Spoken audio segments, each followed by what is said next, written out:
From the Watson Institute at Brown University, this is Trending Globally. I'm Sarah Baldwin. And I'm Dan Richards. This week is Earth Week, but it also marks something else. The beginning of the 9th week of Russia's invasion of Ukraine. And the reason we're bringing that up on this episode is because in addition to being a human and military crisis, the war in Ukraine has also quickly become an energy crisis. Western sanctions against Russian oil and gas are affecting the entire planet and will have far-reaching repercussions for both the war and our climate. On this episode, we talked with two experts on the politics, economics, and science of the fossil fuel industry about how recent events might fit into the bigger picture of the global fight against climate change. I started by talking with Jeff Colgan, a political scientist and director of the Climate Solutions Lab at Watson. We looked at how this crisis has affected the energy market, as well as what Jeff sees as two different ways it might alter the fight against climate change. One that will leave you hopeful, and one that won't. In the second half of the episode, we'll hear from an expert on the policy and chemistry of the oil and gas industry about what we get wrong when it comes to understanding fossil fuels themselves.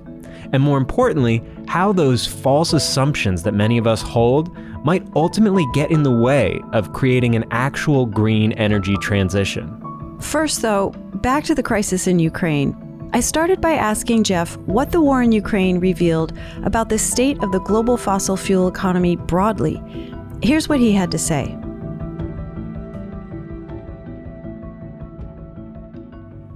The war in Ukraine demonstrates pretty vividly that energy dependence, and particularly fossil fuel dependence, can have some really bad geopolitical consequences. Europe is, in a very real sense, paying for both sides of the war. What do you mean by that? Europe has been funding Putin's regime for the last 20 years. Europe has been paying for Russia's oil and gas and giving Putin all of this money with which he does exactly what other oil-rich dictators around the world have done, which is warp the domestic politics of his own country so that he consolidates power, buys off political opponents or represses them, throws them in jail. And that gives him a very free hand for all kinds of foreign policy misadventures. Which brings us to something you've written about a lot, that there's this strong correlation between A, how big a role fossil fuels play in a country's economy, and B, how conflict-prone those countries are. Yes, they are 50% more likely to get into international conflicts, and they account for something like a quarter to half of all of the conflicts in the world come from this relatively small group of oil exporting countries. So fossil fuels are bad for more than just the climate. The sort of the rap sheet against oil is getting longer and longer, right? That we know that it's part of climate change. We now know as well that it has geopolitical consequences. This is a war and peace issue, and it's associated with corruption around the world and inequality in the countries that produce it, et cetera, et cetera. So there's just a long rap sheet and multiple reasons for us to try to move away from oil in particular, but fossil fuels generally. So let's dive into this current conflict in a little more detail. How important is Russia in the global fossil fuel market? So Russia is a big fossil fuel exporter. In terms of the oil market, it's one of the three biggest exporters. For natural gas, it's even more important for Europe. About 40% of Europe's natural gas came from Russian imports. That means that, for Europe, Russia was sort of irreplaceable and still is kind of irreplaceable. And what does that represent? What did that represent, that 40% in dollars? It's a huge amount of money. I saw a figure of $850 million a day that Europe is currently spending on Russian energy exports. And so I think that would include not just oil and natural gas, but also coal, although the EU has now imposed a ban on Russian coal imports and is considering a ban on oil from Russia. The United States, of course, President Biden has already banned Russian oil. And how big an effect would these sanctions have on the EU countries themselves as consumers of this energy? It would be really significant for oil and even more so for natural gas. For oil, most oil is shipped on the big ocean-going tankers around the world, which means that it's a globally integrated market. And that's good from Europe's perspective because they can get most of the oil that they import from Russia from somewhere else. They can buy it from another supplier, from African or Persian Gulf. And what about natural gas? So natural gas is the real big problem. And that's, in a way, Putin's kind of ace in the hole. The concern is that if he turned off the taps on natural gas, Europe has no real way to effectively replace all of that natural gas from other suppliers. And what are the primary uses again of natural gas in Europe? There's really three purposes. So let me back up and say, in Europe, we use natural gas for electricity generation, for heating homes, and for industrial purposes. So it's not just heating homes. It's tied to productivity in the economy, to industry. Yes. If for electricity, Europe can find other options for generating the electricity, including renewables or coal even, or, there are various options. But for heating the homes and industrial use, that's where natural gas is very hard to replace in the short term.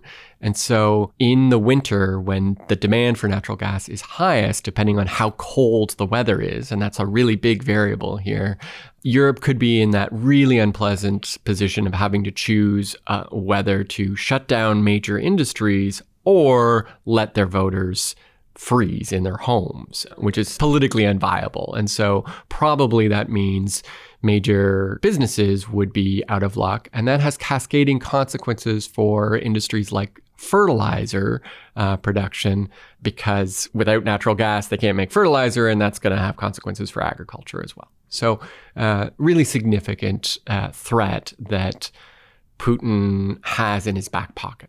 And while a number of countries in Europe depend on Russia for natural gas, there's one that's been the focus during this crisis, Germany.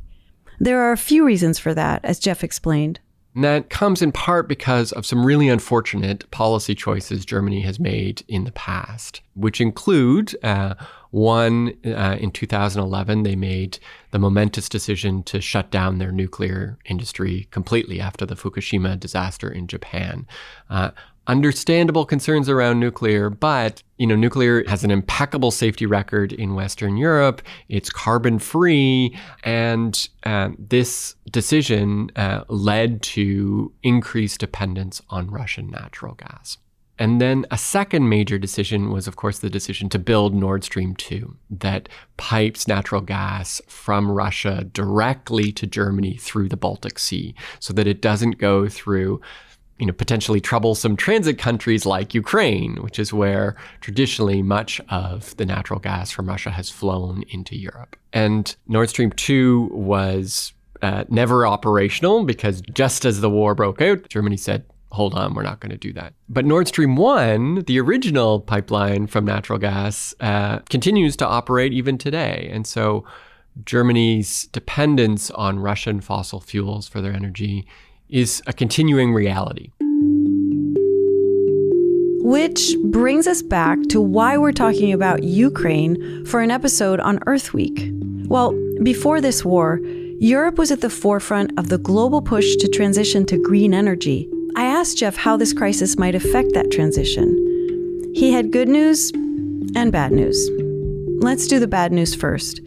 So this crisis, it's creating energy price volatility, real spikes in the price of energy.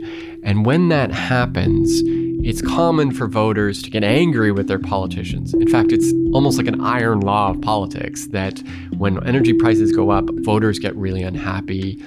And so that can really limit the ambition that politicians have to push for the kind of clean energy transition we need. They don't want to be seen as responsible for your gasoline prices going up, your electricity prices going up, etc. And so energy prices become kind of the rate determining step at which climate politics can advance. We just can't go faster on climate change than energy politics will allow. The good news? Maybe in light of this crisis, some of the energy politics will change too. I do think it will have some silver linings. One of which is that Russia's long-term fossil fuel industry is going to hurt. The sanctions that are being placed right now, what they're doing is making the investment climate for Russia's fossil fuel sector just untouchable. No Western business wants to put their money into that right now. And so that's good from a climate perspective, that it is shrinking one of the major producers of fossil fuel right now. The trick is, of course, to shrink that production and not see it grow elsewhere to compensate, but instead to redirect our energy consumption towards clean sources like hydro, wind, solar, and nuclear as well. And there's a real question here about how fast Europe can push on that. But to the extent that they are doing a demonstration case of how to decarbonize a major economy, that is helpful for the whole rest of the world as well. Well, Jeff, as always, it's been so enlightening having you here to talk with us. Thank you so much. Thank you, Sarah. It's always a pleasure. So according to Jeff, this crisis could affect a green energy transition in positive or negative ways. Ultimately, it's still up to us to push for policies that fight off the worst effects of climate change. Our next guest says that achieving that goal might require something else too, a better understanding of fossil fuels themselves. And with that, I'll hand it over to our producer, Dan Richards. Deborah Gordon started her career in the energy industry as a chemical engineer at Chevron. Since leaving the company in the late 80s, she's used her expertise to research and communicate to a wider audience how exactly the use of fossil fuels affects our climate. And in her new book, No Standard Oil, Deborah makes the case that many of us, policymakers and regular people alike, hold false assumptions about the oil and gas industry. And these assumptions, they get in the way of finding realistic solutions to avoiding the worst effects of climate change. So let's just jump into these assumptions that Deborah thinks many of us have about the fossil fuel, or more accurately, hydrocarbon industry. The first one? The first one is that oil and gas will run out. The truth is, oil and gas are abundant. They're abundant on our Earth, and they're abundant on asteroids and comets and on other planets. These hydrocarbons are everywhere in the universe, and they're like the building blocks of everything. And so we have to treat this really as if this isn't just about using less of something that's going away anyway. In other words, this problem of burning hydrocarbons and warming the planet, it's never going to get solved on its own by us just simply running out of them. The next assumption? Is that oil and gas are standard commodities. They're all the same. They are not standard at all. In their natural state, they can range in consistency and weight and texture from, say, peanut butter to nail polish remover. Like peanut butter and nail polish remover are nothing like each other, physically, chemically. Correcting this assumption is important. But before we get to why, maybe we can take a step back and get a little primer on something I at least have never really fully understood. So, oil and gas. How are they related exactly? Thankfully, Deborah didn't make me feel too dumb for asking that question. No, it's a fantastic question because I don't think people realize it. Oil and gas come out of the ground together. And they come out of the ground together. They have to then get processed together to separate them. And then they start to separate. Then the gas goes into a gas supply chain and the oil goes to a refinery in a whole different chain. But because they end up in different places in the economy, a lot of gas goes into your utility to generate electricity. Oil goes into your gas tank and it goes into your plane ride and onto the asphalt in your road and the rubber in your tires of your bicycle. So they end up being very different when the consumer sees them, but they are very related, almost like twins. Okay, with that out of the way, let's get back to this whole peanut butter versus nail polish remover thing. So getting all of these different kinds of raw materials refined into these uniform products, like gasoline or diesel or jet fuel or plastic, it can require a lot of energy. And where does all that energy come from, you ask? A lot of oil and gas is used by the oil and gas industry to actually make oil and gas. So it's a non-virtuous cycle, I will say. Different types of these raw hydrocarbons can require different amounts of energy to refine, and those differences can be large. In terms of the greenhouse gas emissions resulting from different types of refinement, when you talk about the processing and the refining and the transport, the supply chain differences between the same volume of oil or the same volume of two different gases can be a factor of 10x. It's huge how different these things are in terms of their emissions impact. So there could be so many emissions that come out of any given barrel of oil or gas before I, the consumer, even take on that responsibility of burning it or using it in the first place. What we're talking about is what people call embedded energy, or the carbon footprint of a product. So think of it. Let's say you buy a car that's twice as efficient as your old car.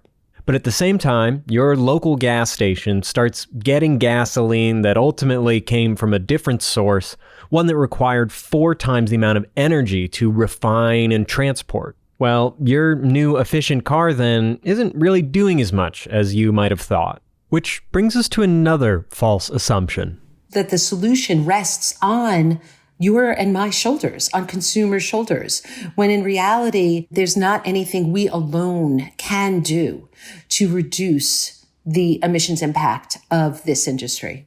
Now, Deborah doesn't think we shouldn't change our personal habits, but changing our habits alone, the fossil fuels that we burn in our daily lives, isn't going to be enough to avoid the worst effects of global warming. And that's partially because of all the embedded carbon in the fossil fuel products we use. But it's also because hydrocarbons are just so deeply intertwined into our daily lives. I wish everyone would just keep a log to educate themselves of how much oil and gas they use every day in part of a product, like washing your hair, taking your medicine, wearing your pajamas, getting on your bicycle with its tires, all of this, the plastic in your everything. So let's take stock. Oil and gas. We've got lots of it on this planet and off of this planet, and ultimately we are not going to run out. We use it in everything, including many things we don't even think of, and we often have to burn lots of it just to create it. When you start peeling back these assumptions, it becomes clear that what some environmentalists dream of, simply turning off the tap on hydrocarbons, is just not going to happen at the speed we need it to. Which is why, as Deborah explains, the oil industry has never been all that threatened by the public or campaigners saying, get off oil, because they know it's not very realistic to do anytime soon. And yet, Deborah does not think we are doomed. I mean, you're talking to an eternal optimist. So what does Deborah propose we do? Well, a few things. The very, very basic one is to just have more transparency. Given how different kinds of hydrocarbons are, again, peanut butter versus nail polish, there's a ton of greenhouse gas emissions that we could save by simply extracting and refining the least energy-intensive types of hydrocarbons. But to do that, we first need to know about all the different kinds and where they are. But that is information that at the moment, as a society, we don't really have access to. There needs to be more operational basic information for policymakers and the public and for the civil society groups and also for investors. It exists within the industry, but it's not for sale. And it's not really there for the public to see. And so we can't make really good, smart decisions, and our policymakers can't either. And that lack of transparency benefits the industry. It doesn't benefit everyone else. Deborah says that from there, we need to continue investing in renewable energy and other technologies that can wean us off of these fuels. But we need to do it methodically. Deborah doesn't think we can or even should, quote, turn off the tap. The idea of, if you think of a surgeon, like the idea of just chopping something off, it's not just never how you would survive. And I think it's the same in the oil and gas sector. It's in every part of what we do. It's so much part of everything that when you have something, and this is true of the world's biggest problems anyway, but when you have something that's so integrated into the very fabric of what we do, the only option is surgical. The only option is to really carefully think about how you extricate something or actually make it less harmful because you can't easily extricate it.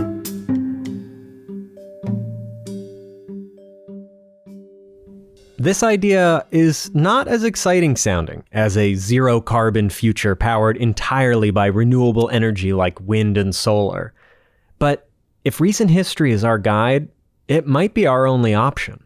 I don't see the new year coming around and it's, January 1st, and someone says, this year I'm going to lose weight. The more realistic option, for better or worse, is what Deborah calls 2% solutions. Little things that add up to more than the sum of their parts that the industry, policymakers, and the public can do. And if we were smart enough to really integrate those, they can add up to even much more than the sum of their parts. That non-virtuous cycle of fossil fuels being used to extract fossil fuels, that could change into a different cycle, where we need fewer fossil fuels for fewer things, so we produce less fossil fuels, and the fossil fuels we produce are the most efficient kind, thereby further reducing the need for fossil fuels. You see what I'm getting at here? Virtuous cycle. Which could bring us to what Deborah sees as our realistically best case scenario. Only using oil and gas in the least impactful way, what remains in the economy, instead of using 100 million barrels a day in the global economy, maybe we're down to 20 million barrels a day, which is a huge 80% reduction, but using it only for the things that there's no other cleaner substitute for. You may notice, though, that even in this virtuous circle, we'd still be producing millions of barrels of oil a day. And those barrels, once burned, would still release greenhouse gases. Now, Deborah doesn't think we can afford to keep adding greenhouse gases into the atmosphere indefinitely, which means we'll need other solutions. Things like carbon capture technology and other feats of what people call geoengineering, most of which doesn't exist yet at any scale, and even if it did, its effects would be not fully known. So does Deborah think those sort of things are worth the potential risk? Yeah, I do. And so does the International Energy Agency. Every report that's put out that has this climate align says that there have to be net negative emissions as well, which means getting emissions, carbon, CO2 out of the atmosphere. It's going to be scrubbing CO2 from the air and combining it with the hydrogen. So we still have hydrocarbons in our economy. They're just not made in a 20th century way.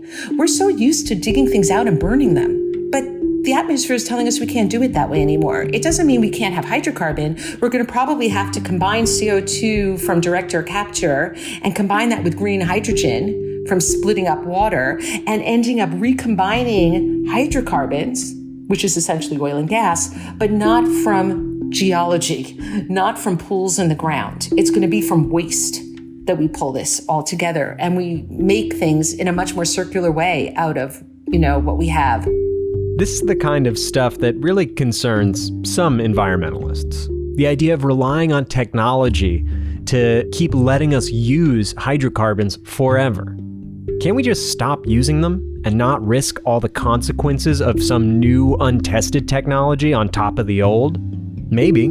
But the more times we hit the proverbial new year, only to see that we failed once again at our resolution of kicking the fossil fuel habit, the more Deborah thinks people will become open to exploring these kinds of ideas. I think that what they call climate engineering or geoengineering are going to be a part of our future. We're going to be living with this type of an engineering solution. But listen, the whole modern economy of combustion engines, we're already geoengineering. So it's not as if we're taking a pristine environment and we're doing something to it. We're taking a dangerously dirty environment and we're trying to use engineering solutions to go, to reverse some of the harm. It's almost like a bathtub. So what we're using every year, every day is like the spigot running, but the bathtub's already running over. So not only do we have to turn down the spigot, we have to empty the bathtub faster. Which can seem like a bigger challenge than a collection of 2% solutions could possibly solve. But Deborah disagrees.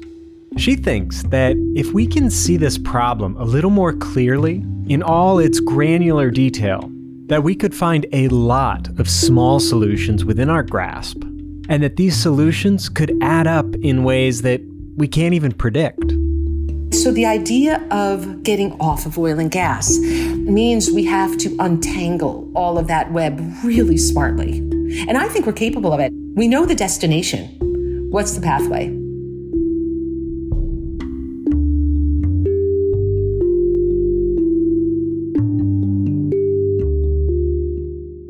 Thanks for tuning in to this special Earth Day episode from Trending Globally. And thanks to Jeff and Deborah for talking with us. You can find links to more of their work in the show notes. And if you like the show, please help spread the word. Tell a friend and leave us a rating and review on whatever podcast app you use. Our theme music is by Henry Bloomfield and additional music by the Blue Dot Sessions. This episode was produced by me, Dan Richards, and Kate Dario. We'll be back next week with another episode of Trending Globally. Thanks. Thanks.